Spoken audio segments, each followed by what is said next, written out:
Hi folks, welcome back. What I wanted to do now was, we've already defined stress and strain. We've looked at their actual physical dimensions and their definitions inside the encyclopedia.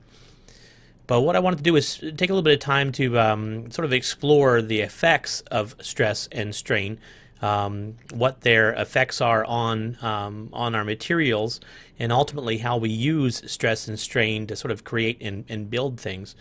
I know we've already talked about it a little bit in the previous Prezi. We're going to sort of review that very quickly here and then see how we can use that to actually build some pretty cool products. So let me look around here and switch here. Fantastic. So yeah, starting off with our Prezi under stress and strain, again, we're going to look at the effects. You know, what happens to a material when you apply stress. Again, using our vocabulary properly, we're going to apply stress, force per unit area, and that is going to cause the material, cause the object to exhibit strain, which is to deform, which is deform or change its form, or in the case of pooling, get a little bit longer, or squishing, get a little bit shorter and exhibiting strain. So that's where we're at. So we've seen this before. Just a real quick review of these words. Under tension, when we pull from both sides along the major axis, what's going to happen is the material itself is going to try to pull back, and the only way that it can simultaneously pull back from an up and a down force, again, is to pull in.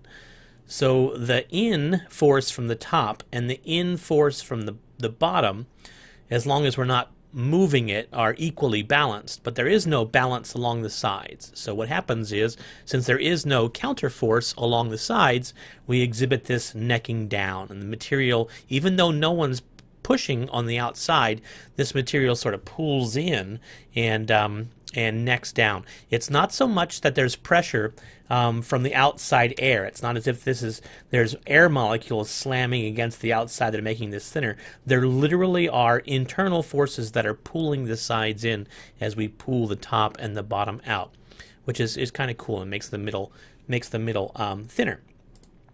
We saw in compression, the exact opposite happens. We have a down force at the top, an up force at the bottom. The material, because of Newton's third law, equal and opposite forces, pushes back. And the only way to push up and push down simultaneously is to push out. So the material pushes out the stuff that's inside of it. So the stuff that's inside this material is pushing out. Again, there's a canceling force near the top. There's a canceling force near the bottom, and again, those forces are losing. That's why it's slowly getting shorter. But there is no canceling force side to side. So what happens is it just starts to bulge. And again, this is the picture you get when you squish a marshmallow or anything that is soft.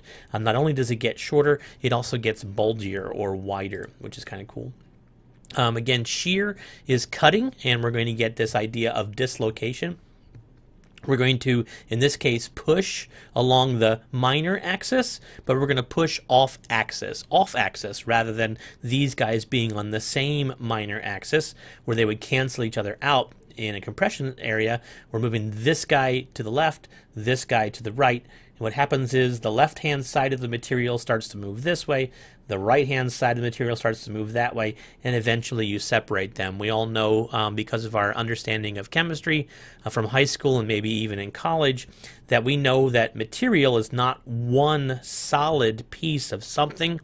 It may be a solid piece. We may be able to talk about solid, liquid, and gases, but the solid, of course, is comprised of individual little molecules and individual little atoms, which we'll be reviewing in a little bit when we talk about why materials behave the way that they do. But again, this is a collection of atoms. It's a collection of molecules. They're held together by internal forces, but eventually we can cause all the material on the left-hand side to move down and all the material on the right-hand side to move up, and eventually it tears in the middle, and that's how we cut something, or that's how we shear something.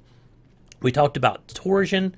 I noticed last time that my goofy face is in the middle of this, so I'm going to push the button here and make me go away for a second. What actually happens, this ripping or this shredding, is often called torsional shear or torsional cutting. But instead of having the cutting being one side is up and one side is down, we have one side is clockwise and the other side is counterclockwise. That's a very special term called torsional shear or twisting shear. And where this meets in the middle, where one side of the collection of material is moving clockwise, while the other side of the material, the collection of atoms and molecules, is moving counterclockwise, why, of course, they sort of separate. One moves one way, the other one moves the other way, and they separate as if it was cut.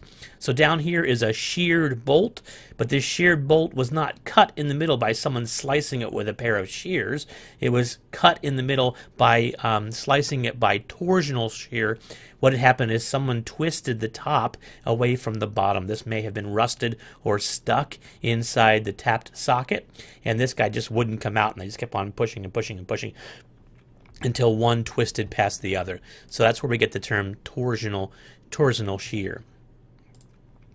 Then we made it to flexure, and again, flexure is when we have forces sort of in compression, but they're not on top of each other. In this case, this is 1, 2, 3-point flexure. We have other versions of this. We have 4-point flexure, and of course we have any number of flexure as long as they don't cancel each other out. But what, of course, is what is happening is the ends of this material are moving up while the middle of this material is moving down. And what happens is, as we explained before, whenever we start curving this surface, it's sort of making a circle, the radius of this curvature on the inside is smaller than the radius of curvature on the outside. Again, for any track athletes that have run on a track, those athletes running on the outside of the track actually have a further distance to run. So either their start line and their stop line are staggered, so they run the same circumference, or they cross over in the middle. But this inside tends to be under compression. The outside tends to be under tension, so we can test compression and tension at the same time with flexure. And what happens is it starts to shear or cut and make a tear in the middle and get this fissure.